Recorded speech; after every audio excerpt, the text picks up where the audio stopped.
Rogers World, Rebecca Rogers, Miss Rogers, whatever works for you, works for me. And I'm so excited it is time for our weekly episode of Am I the Bad Apple? If you're completely brand new to this series, I'll put the playlist sticker somewhere on the screen. I'm still trying to figure out how that works. But pretty much people send us story submissions of things that have happened in ways that they've reacted where they're not sure if they were in the right or not. We listen to the stories and we give our vote. Were they the good apple or the bad apple? Sometimes even a little bit in between. Before we get started, make sure to like, share, and subscribe. Hit the little bell down at the bottom so that you can be notified whenever I post any kind of video that I'm feeling at the time. And also, one more rule before we get started. Please don't judge my broken nail. I'm very sad about it already. But enough rambling, because y'all know I can do that all day. Let's get started with this week's episode of Am I the Bad Apple? Story 1. Am I the bad apple for letting a student starve? I teach kindergarten, and one of my students has some emotional issues. He doesn't have an official diagnosis, 504, or IEP. This student cries at transitions and changes. When I say cries, he shuts down, opens his mouth, and lets the tears and boogers flow. He has sensory problems and is below average in fine motor skills. We've talked to Mom, but she claims not to see these behaviors and refuses to get him evaluated. Anyways, he's very picky over food, so he brings his own lunch.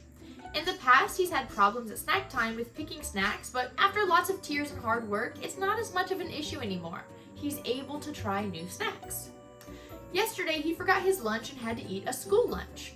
He started crying, so my teacher's aide said she would go out and buy him lunch at a nearest restaurant. I stopped her and said, no, he has to eat the school lunch.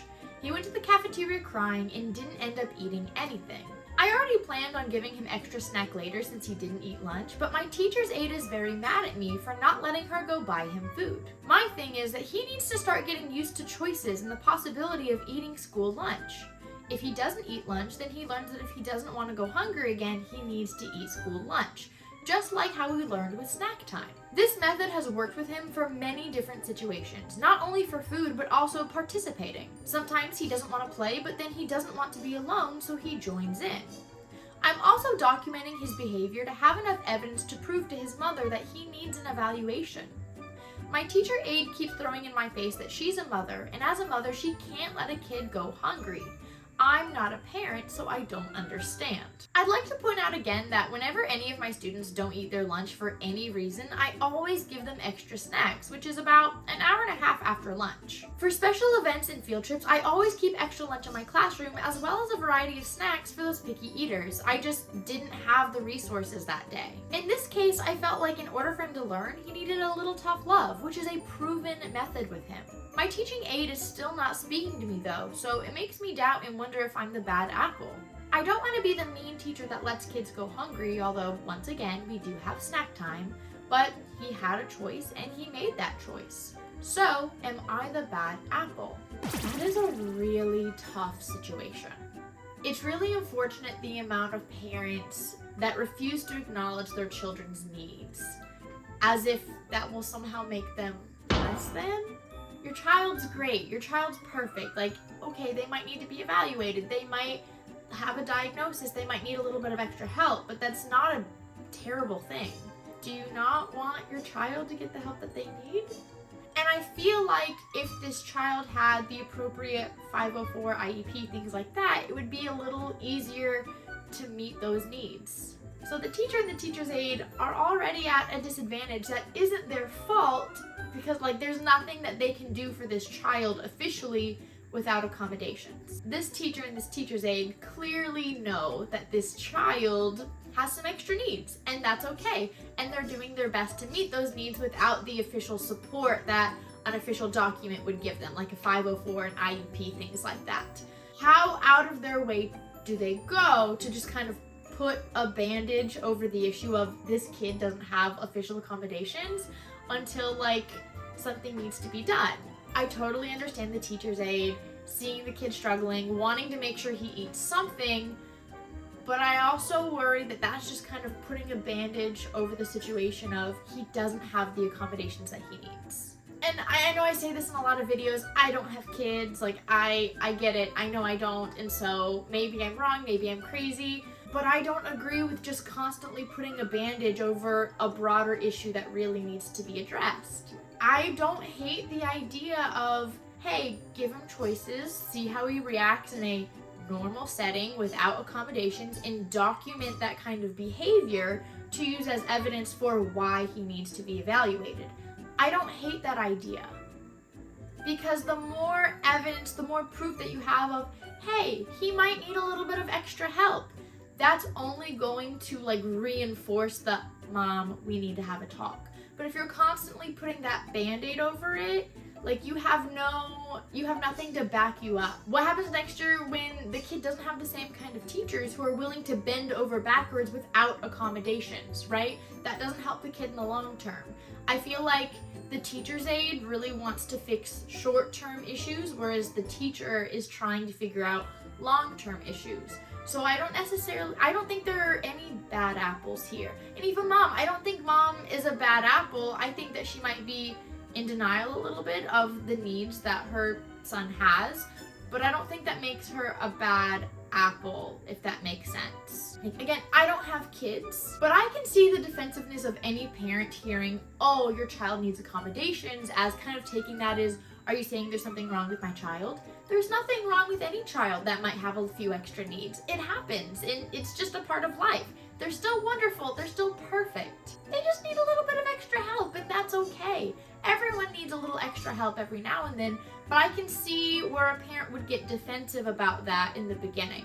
I don't think there are any bad apples in this story. I think everyone is doing their best with the resources that they have to take care of this kid, and those priorities and those ideas of what's best just aren't lining up. Again, like, I'm not a parent, but as a teacher, that's just what I see. Now, if teacher ends up presenting all this evidence to Mom and Mom is still like, no, there's nothing, like, then that might, like, change my opinion of making her a bad apple, because, like, the mom, not the teacher, because, like, you're clearly seeing your kid is struggling and has these needs, like, do you not want to help them? So, like, but that's down the road. In this situation, I don't think there are bad apples. All right, number 2. I, 15 female, have 2 dads. I was born through surrogacy, and I have 2 siblings who are adopted. But even though we're not all biologically related, we're family, and we love each other. So this past Saturday, I was over at a teammate's house who is 17 female, and we'll call her B. We were with a few other teammates getting ready for our game. B's mom came into her room, and I was braiding one of the other girls' hair. B's mom said, "Wow, you're really good at braiding. Your mom must be able to do hairstyles well, too." I responded, "No, I don't have a mom. I actually have 2 dads, and I learned how to braid from my aunt." She kind of laughed, and I just brushed it off until we went downstairs, and B's mom said to B's dad, "Guess what? Insert my name, has 2 dads," and they laughed together. Then they just started asking questions like, well, what do you call your dads? Well, which of your dads is more like your mom? Isn't it weird that you don't have a mom and a dad, just 2 dads? Don't you wish you had a mom in your life? After them asking a bunch of invasive questions, we left to go to the game, and B said her parents were just curious because they're not used to gay parents. I said, well, that doesn't mean they have to treat me like I'm an animal at the zoo and that kids can't function with anything other than just a mom and a dad. B responded with, well, your situation is just out of the ordinary. I was getting really upset, and I said, yeah, maybe it's out of the ordinary, but from how you talk about your parents fighting all the time, maybe I'm glad I have 2 dads who love each other rather than straight parents who are constantly fighting. B got really mad and called me a jerk. My teammates who were with us said that B should have said something to her parents, or at least apologized for their behavior. But B's still mad at me and is acting like everything her parents said and asked was justified. And now I'm worried that I was being a bully by saying that to B. So, am I the bad apple? Oh, honey, I think you need a new friend. Like, I get she's your teammate, but like, she should just stay your teammate, right? You don't need her as a friend. Because like, if her parents are going to put you in a very uncomfortable situation, and then she's like, oh, you should just deal with it, that's not a friend. I don't feel like there was anything wrong with what this girl said to her teammate. I just don't. And maybe I'm a jerk too, I don't know, but I don't, Clearly, this teammate has some stuff going on at home. She was telling all her friends that her parents are fighting and arguing and all of the things. And I feel like she and her parents are pushing and projecting those insecurities of their own household onto somebody else. Don't you wish that you had a mom? What kind of insecure person asks a 15-year-old girl, don't you wish that you didn't have one of your dads? Because like that's ultimately what they're asking, right?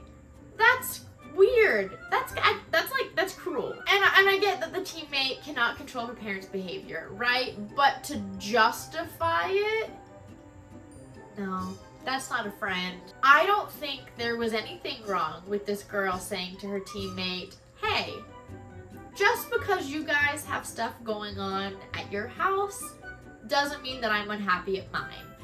That's really what she said. I don't think that was bullying at all. I don't think there was anything wrong with that. And again, maybe I'm crazy, maybe I'm not nice, I don't know, but I don't think there's anything wrong with it. She gets a good apple for my vote. I feel like I left out details. I don't know. I'm gonna be straight with you guys. I've recorded that one story 3 times because my phone just kept like being weird, and it took me 3 tries to figure out that my storage was full. So like I can't even remember what I've said and what I haven't said for that story. So we're just gonna go with it.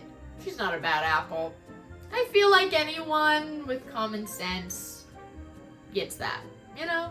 Number 3. Am I the bad apple for yelling at my son's teacher? Why are all these parents every episode just yelling at the teacher all the time? I usually avoid conflict, but sometimes I can't tell if I was wrong for maybe reacting a certain way, and part of me feels really bad. My son is 7. Thursdays are tricky because it's the day I work past the time his dad leaves for work, so there's usually 2 options. Either I have it set up to where my son goes to an after-school program or ASP at the school, or the neighbors take him and he just takes the bus those days. This past Thursday, my son was supposed to take the bus home. When he goes to ASP, I have to notify the school beforehand. The school has an extremely strict policy on how we can notify them of after-school changes. To make sure there's no confusion, there must be a written note in his folder. No phone calls or emails, just to make sure nothing gets lost. So that day, I get a call from my son's dad while at work, and our son wasn't on the bus. What the heck? I called the school and I didn't have any information for 30 minutes. My brain had all kinds of worst case scenarios running through it while I was just playing the waiting game. I was sitting there trying desperately not to cry while thinking, what if he's not at the school either? What am I gonna do? Just to be safe, his dad went to the school and found him. He was fine. He was sitting safe at the after-school program. But I was sitting there like, how did this even happen? They weren't supposed to let him into the after-school program. I didn't call them or leave a note or nothing. So how did they allow him to go? Why didn't they force him to get on the bus? I didn't tell them to do or change anything. None of us did. His teacher finally called me the next day while I was at work. She told me that she left early that day and another teacher was in charge of pickup. At first I was like, oh, that makes sense. It didn't seem like you to just randomly send him where he wasn't supposed to go. But who decided to send him to the after-school program? Who was responsible for him ending up there? The woman legit said, your son is responsible. He knows where he's supposed to go. I about lost it. It'd be different if it was older kids or teenagers that they were looking after, but this school is for K through 2. I raised my voice at her. Yeah, well, while I agree he's partially responsible in a sense, I would assume the adults who were there would be actually responsible for this. Wouldn't you agree? I said a lot more along those lines while yelling at her, but nothing over the top, I think. I was told that teachers are not supposed to listen to the kids about where they're going after school, but to the parents who have given instructions. So even if a kid says they're supposed to take the bus or be a car rider or after school program, they're supposed to look at what the parents have said for them to do. Part of me feels like I overreacted because my son was safe. But what if it didn't happen like that? Was I unnecessarily rude? The teacher's normally a really nice person and I don't have problems with her, but I couldn't stand the way she blamed a 7-year-old for this whole situation. So am I the bad apple? Hold on a second. Why are you yelling? The teacher left and the kid was safe with the school. What are you yelling at the teacher about? Like, this is now a 2nd week in a row that we're yelling at the teacher for things that happened while the teacher isn't around. Why are you yelling at the teacher? I personally don't see anything wrong with what the teacher said. You asked, why did my son end up at the after school program? The teacher's response was, because he went there. That's where he went. Maybe I'm uninformed. I totally get this as little kids, but I'm under the impression that there's not enough staff to physically hold the hands of each of these kids to take them where to go. When I was in a school at that age, the procedure for after school was, okay, bus riders, like, you are now dismissed. And like, it's not like it's a big school, they just go down the hall to meet their parents at the front. But there's not an adult sitting there holding the hand of each child. And subs don't always know the exact procedures. Like, they're there for a day, and subs usually sub at different schools every single day where different schools do different things, you know? It is very possible the sub got it mixed up, and when the kid was like, hey, like, no, I'm definitely, like, I'm supposed to be after school, like, maybe he just got mixed up, and the sub, I can see the sub just going, oh, okay, maybe there's a mix-up. Like, it happens. It's not a big deal, but yes, your son is responsible for him ending up in the after-school care. Like, you can't convince me that another adult was like, okay, Johnny, I know this isn't in your folder, but I'm taking you here anyways. Like, no, your son has legs and went there. You should be saying thank you to the school for letting him in, even though he wasn't supposed to be there. Because then you'd be really mad if he got mixed up, they wouldn't let him in, he was just aimlessly wandering around, not sure where to go, because maybe the bus left him, maybe he was too late. I don't think that this mom being concerned about what could have happened to her child makes her the bad apple. I do think that her screaming at a teacher for saying, yeah, your son took himself to after school care, yelling at the teacher for that, that's what makes you the bad apple. Bad apple, that's my vote. Parents have got to stop yelling at teachers for things that happen when the teacher isn't there. You know, at some point when your kids go to school, they make choices on which part of the playground they want to play on at recess. They make choices of which school lunch choices do I want. Like, these are all choices, right? And the choice to walk to the after school program, that was your child's choice. Shoot, let's be honest, kids don't listen to instructions. If he genuinely thought he was supposed to go to the after school program, the sub could have said, okay, all bus riders go on, head down, and he still could have left with the bus riders and just walked to the after school program, because these kids don't listen. I'm not saying like, oh, this 7-year-old, shame on them, this is all their fault. I'm saying that this child might have just gotten mixed up and walked to the wrong place. And a teacher reiterating that is not the end of the world, and you shouldn't be yelling at her for that. That's why I think this mom is the bad apple. Do you agree? I don't know. Let me know. Moving on to our last one. Am I the bad apple for telling the teacher her lesson was dangerous? My daughter is 12. I'm trying to teach her ways of creating and respecting her boundaries that are age appropriate. I'm teaching her things like it's okay to say no to things she feels uncomfortable with. There's a boy in her class who keeps bothering her and her female friends at recess. I've encouraged her to go to me or her teacher whenever this happens. My daughter told me a few days ago that in class, the teacher had asked the kids to form groups of about 4 to 5. She formed a group of 5 with some other girls, and the boy who'd been giving them trouble at recess came over and said, I'm joining your group. Another girl said they already had 5 and he should go work with a group who only had 2 or 3 people.